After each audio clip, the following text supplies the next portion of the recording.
how to delete Telegram account. Hey everyone, welcome back to our channel. In today's video I will guide you on how you can delete your Telegram account, so make sure to watch the video till the very end.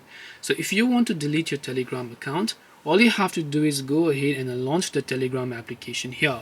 Then tap the three lines option from the top left of the screen and then just navigate over to settings. Once you go to settings, just scroll down and go to this option here known as Telegram FAQ. Once you go to the option called Telegram FAQ, what you want to do from here is simply look for an option called Your Account in this submenu. Under this Your Account submenu, you'll find one of the options is labeled as Delete Your Telegram Account.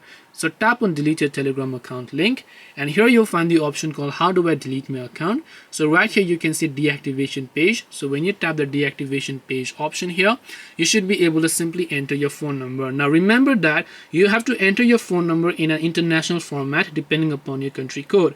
In my case, my country code is +977, so I will enter that and enter your phone number. Tap the next option to forward it and then verify the account and delete it successfully. This way you can delete Telegram account.